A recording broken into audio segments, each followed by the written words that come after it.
2017년 미국 캘리포니아주에서 한국계 여성이 갑자기 실종되었습니다. 평소처럼 헬스장에서 운동을 마치고 집으로 돌아갔지만 그날 이후로 흔적도 없이 사라졌습니다. 며칠간 어머니와 연락이 닿지 않자 큰딸이 경찰에 신고했고 경찰이 수사에 나섰지만 아무런 단서가 나오지 않았습니다. 그러나 며칠 후 경찰은 도시에서 수십 킬로미터 떨어진 협곡에서 그녀의 시신을 발견하게 됩니다. 단순한 사고로 보였던 이 사건은 예상치 못한 방향으로 흘러갔고 수사가 진행될수록 가족조차 믿을 수 없는 충격적인 사실들이 드러났습니다. 불륜, 배신, 그리고 거액의 재산, 이 모든 요소가 얽힌 끔찍한 범죄 사건이었습니다. 과연 범인은 누구이며 그녀에게는 어떤 일이 벌어졌던 걸까요? 지금부터 돈과 욕망이 만들어낸 비극적인 사건에 대해 알아보겠습니다.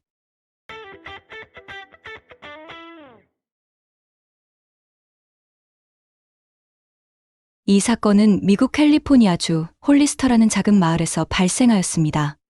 이 마을의 인구는 4만 명이 채 되지 않으며 평소 치안이 매우 좋은 조용하고 평화로운 곳이었습니다.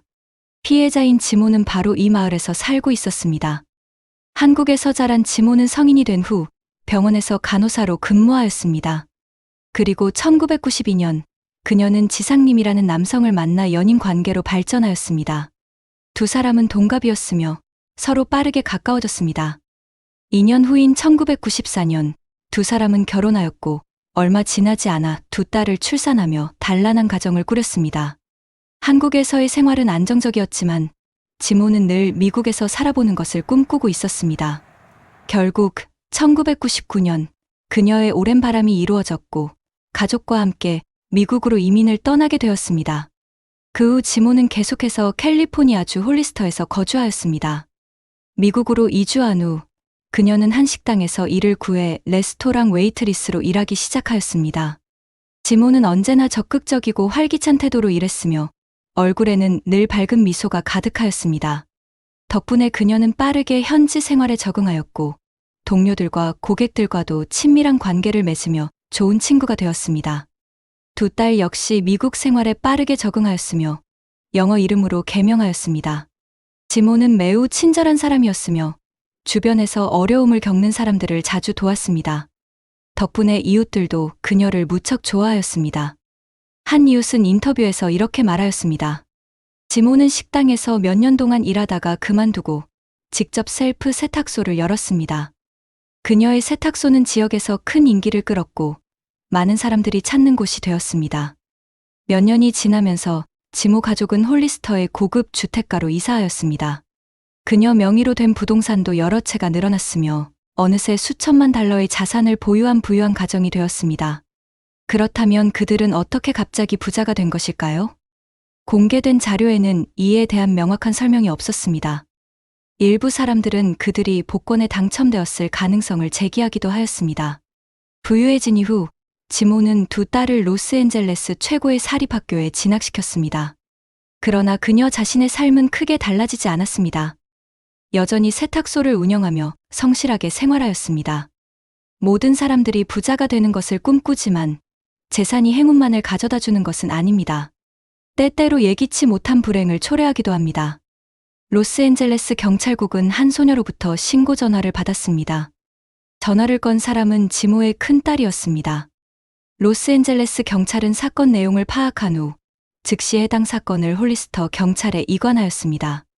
홀리스터 경찰 소속 경찰관 2명이 지모의 저택을 방문하였습니다.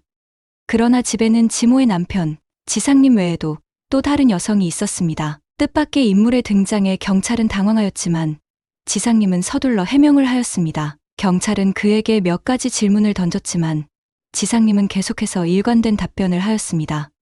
그러나 경찰은 그의 말을 쉽게 믿을 수 없었습니다. 지모가 한국으로 친정을 방문하러 갔다면 딸들에게 아무런 말도 하지 않았을 리가 없었기 때문입니다. 한편 큰딸은 경찰에게 중요한 단서를 제공하였습니다. 2017년 초부터 지모 부부는 이혼 문제로 갈등을 겪고 있었으며 그 이유는 지상님의 외도 때문이었습니다. 경찰은 저택 내부를 간단히 조사하였지만 특별한 이상 징후는 발견되지 않았습니다. 그리고 통상적인 절차에 따라 지상님과 그 여성의 휴대폰을 확인하였으나 별다른 단서는 나오지 않았습니다. 그러나 경찰을 더욱 의심스럽게 만든 것은 지상님의 태도였습니다. 그는 휴대폰을 강제로 되찾으려 하며 극도로 화를 내는 모습을 보였습니다. 이러한 그의 행동에 경찰은 의문을 품기 시작하였습니다. 경찰은 즉시 수색영장을 신청하여 저택을 철저히 조사하였습니다.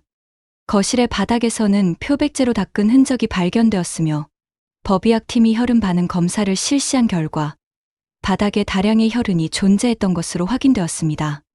또한 수색견이 마당에서 불에 탄 흔적을 발견하였으며 경찰은 이를 정밀 분석하기 시작하였습니다. 경찰은 추가 조사 중 며칠 전 지상님이 자동차를 급하게 판매했다는 사실을 알아냈습니다. 이 차량은 1999년식 포드 차량으로 부부가 오랫동안 함께 사용했던 것이었습니다. 경찰은 즉시 차량 구매자를 찾아 연락하였습니다. 차량을 구매한 사람은 한 젊은 남성이었으며 그는 경찰의 질문에 협조하였습니다. 경찰은 해당 차량을 정밀 검사한 결과 혈흔 반응을 확인하였습니다. 지금까지의 정황상 지모가 이미 사망했을 가능성이 매우 높아 보였습니다. 경찰은 대규모 수색 작전을 개시하였으며 며칠 후 결정적인 단서를 발견하였습니다. 한 외딴 협곡 지역에서 수색견이 지모의 시신을 찾아낸 것입니다. 이곳은 사람의 왕래가 거의 없는 외진 장소였으며 발견 당시 지모는 속옷만 입은 채 엎드린 상태로 쓰러져 있었습니다. 경찰은 즉시 시신을 수습하여 병원으로 옮겼으며 부검 결과 그녀의 사망 원인이 밝혀졌습니다. 지모는 둔기에 의한 뇌 손상으로 사망하였으며 얼굴과 머리가 여러 차례 심하게 가격당한 흔적이 있었습니다. 또한 그녀의 몸 곳곳에서도 여러 개의 외상이 발견되었습니다. 경찰은 이제 이 끔찍한 사건의 진상을 밝히기 위해 본격적인 수사에 착수하였습니다. 경찰은 사건의 주요 용의자로 지상님과 그의 사촌 여동생을 공식적으로 체포하였습니다. 지상님의 사촌은 최정아로 1970년생이며 사건 발생 며칠 전 한국에서 미국으로 입국한 상태였습니다. 경찰서에서 조사를 받던 중 지상님은 비교적 빠르게 범행을 인정하였습니다. 그는 경찰에게 자신의 범행 과정을 상세히 진술하였습니다. 그러나 경찰이 사건을 마무리하려는 순간 지상님은 갑자기 자신의 진술을 번복하였습니다. 그는 경찰에 실제로 아내를 살해한 것은 사촌 최정아라며 모든 책임을 그녀에게 떠넘기려 하였습니다. 반면 최정아는 처음부터 계속해서 자신이 결백하다고 주장하였습니다. 그녀는 경찰에게 나는 이 사건과 아무런 관련이 없다. 나는 지모를 한 번도 본 적이 없다라고 단언하였습니다. 과연 두 사람 중 누가 거짓말을 하고 있는 것일까요? 혹은 두 사람 모두 거짓을 말하고 있는 것일까요? 경찰의 추가 수사를 통해 사건의 진실이 점차 밝혀지기 시작하였습니다. 먼저 경찰은 감시 카메라 영상을 분석하여 지모의 마지막 행적을 확인하였습니다. 4월 28일 밤 8시경 지모는 자택에서 약 4.8km 떨어진 헬스장에서 마지막으로 목격되었습니다. 그녀는 차량에 올라탄 후 헬스장을 떠나는 모습이 포착되었습니다. 한편 최정아의 입국 기록과 항공편 정보를 조사한 결과 그녀는 당일 오전 10시경 샌프란시스코 공항에 도착한 것이 확인되었습니다. 샌프란시스코에서 홀리스터까지는 약 2시간 거리였으며 최정아가 지상님과 함께 저녁 무렵 홀리스터로 돌아온 시점도 실제 이동 시간과 일치하였습니다. 경찰은 이제 남아있는 증거를 바탕으로 두 사람 중 누구의 말이 거짓인지를 가려내야 했습니다. 사건의 진실이 점점 드러나기 시작하고 있었습니다. 즉, 지모가 헬스장에서 집으로 돌아왔을 때 최정아는 이미 집에 있었습니다. 따라서 두 사람이 절대 서로 마주치지 않았을 리가 없습니다. 이 점에서 최정아는 거짓말을 한 것이 확실하였습니다. 그렇다면 정말 그녀가 지모를 살해한 진범일까요? 지상님과 최정아의 진술에서 공통적으로 언급된 것이 있었습니다. 바로 야구방망이였습니다. 경찰은 이 야구방망이가 범행 도구라고 확신하였지만 사건 발생 이후 끝내 방망이를 찾을 수 없었습니다. 이에 경찰은 최정아를 다시 신문하며 추가 단서를 확보하고자 하였습니다. 경찰은 최정아에게 이렇게 말하였습니다. 우리는 이미 사건과 관련된 중요한 증거를 확보했습니다. 이제 사실을 털어놓는 것이 당신에게 유리할 것입니다. 이 말을 듣자 최정아는 갑자기 긴장하는 기색을 보였습니다. 그녀는 잠시 고민하는 듯 하더니 천천히 입을 열었습니다. 그러나 그녀의 설명은 다소 억지스러운 부분이 많았습니다. 경찰이 보기에는 그녀가 스스로를 변호하려는 의도가 강한 이야기였습니다. 경찰이 추가 질문을 던지자 자신이 함정에 빠졌다는 것을 깨달은 최정아는 더 이상 명확한 답변을 내놓지 못하였습니다. 이제 경찰은 범행의 주범이 누구인지 밝혀야 하는 상황이었습니다. 지모의 부검 결과 그녀는 머리를 둔기로 강하게 가격당해 사망한 것으로 확인되었습니다. 더 중요한 것은 그 가격의 강도가 상당히 컸다는 점이었습니다. 경찰은 이 정도의 힘으로 공격을 가할 수 있는 사람이 누구인지 분석하였으며 결론은 분명하였습니다. 최정아처럼 체구가 작은 여성은 이런 강한 타격을 가하기 어렵습니다. 즉, 실제 범행을 저지른 사람은 지상님일 가능성이 매우 높았습니다. 경찰은 이제 지상님이 사건의 주요 가해자라는 확신을 가지게 되었습니다. 며칠 후 지모의 한 친구가 경찰에 새로운 단서를 제공하였습니다. 그 친구는 경찰에게 몇 달 전 지모와 나누었던 대화를 떠올리며 중요한 내용을 전하였습니다. 앞서 언급한 대로 그는 외도 문제로 인해 부부싸움을 자주 하였으며 이혼을 준비하는 과정에 있었습니다. 하지만 단순한 갈등만으로 살인을 저질렀을까요? 수사가 진행될수록 경찰은 지모 부부의 관계에 대한 더 깊은 진실을 파악하게 되었습니다. 지모 가족은 한국에서 미국으로 이민 온 후 처음 몇 년 동안은 매우 성실하게 일하며 기반을 다졌습니다. 지모는 레스토랑에서 일하다가 이후 직접 셀프 세탁소를 창업하였고 지상님은 여러 곳에서 자비를 하며 생활을 이어갔습니다. 이들 부부가 한순간에 부자가 될 수 있는 상황은 아니었습니다.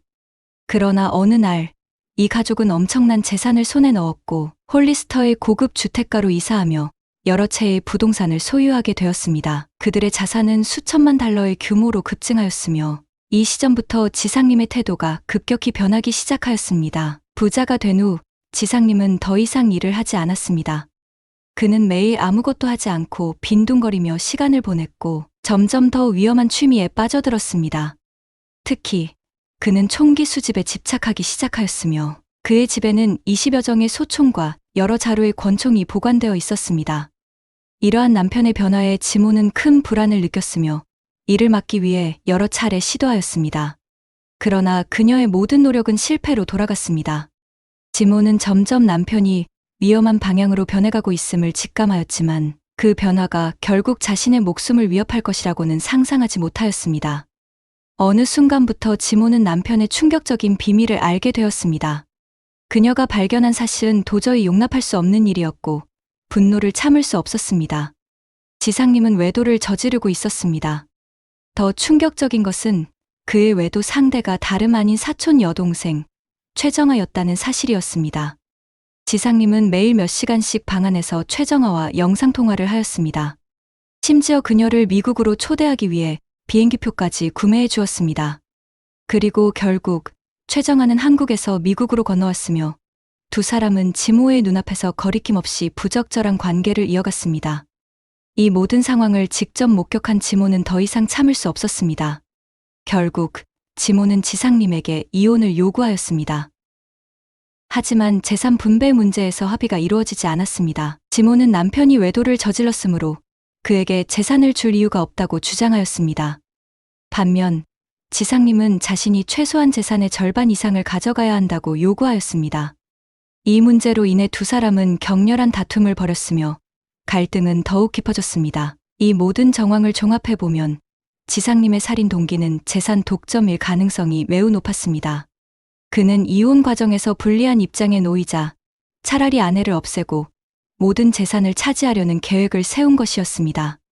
결국 지상님과 최정아는 지모를 무참히 살해하였습니다. 4월 28일 밤 지모가 헬스장에서 귀가한 직후 지상님과 최정아는 공모하여 그녀를 살해하였습니다. 이들은 시신을 외딴 협곡으로 가져가 유기하였으며 범행 후에는 아무 일도 없었던 듯 평소처럼 생활을 이어갔습니다. 놀랍게도 최정아는 지모가 운영하던 세탁소까지 차지하였으며 마치 본인이 주인인 것처럼 행동하였습니다. 또한 주변 사람들이 지모의 행방을 물을 때마다 두 사람은 뻔뻔하게 그녀는 한국에 친정을 방문하러 갔다고 거짓말을 하였습니다. 그러나 결국 이들의 악행은 법의 심판을 피할 수 없었습니다. 검찰은 지상님과 최정아를 정식 기소하였으며 법정에서 이들의 죄가 하나하나 밝혀졌습니다. 재판이 끝난 후 법원은 다음과 같은 판결을 내렸습니다. 지상님은 1급 살인죄가 인정되어 무기징역을 선고받았으며 25년 동안 가석방이 금지되었습니다. 또한 민사 재판에서도 패소하여 두 딸에게 각각 2천만 달러, 약 290억 원을 배상하라는 판결을 받았습니다. 그리고 아내의 재산을 상속받을 권리도 완전히 박탈되었습니다. 최정아는 살인 공범으로 인정되어 11년형을 선고받았습니다. 그녀는 항소하지 않겠다는 입장을 밝혔으며 결국 형을 받아들이게 되었습니다. 결국 지상님은 아내의 재산을 독차지하려다 모든 것을 잃었으며 최정아 역시 자신의 탐욕 때문에 인생을 망쳤습니다. 욕망이란 끝을 알 수 없는 길과 같습니다. 자칫 잘못된 방향으로 나아가면 돌아올 수 없는 비극을 맞이하게 됩니다. 돈과 권력은 많은 것을 가능하게 하지만 그것만을 좇는 순간 가장 소중한 것들을 잃게 됩니다. 우리는 과연 무엇을 위해 살아가고 있는지 한 번쯤 돌아볼 필요가 있습니다. 지모 씨가 저 하늘에서 부디 평온한 안식을 누리기를 바랍니다. 오늘의 이야기는 여기까지입니다. 관심 주셔서 감사합니다. 구독, 좋아요, 알림 설정 부탁드립니다. 다음 시간에 뵙겠습니다.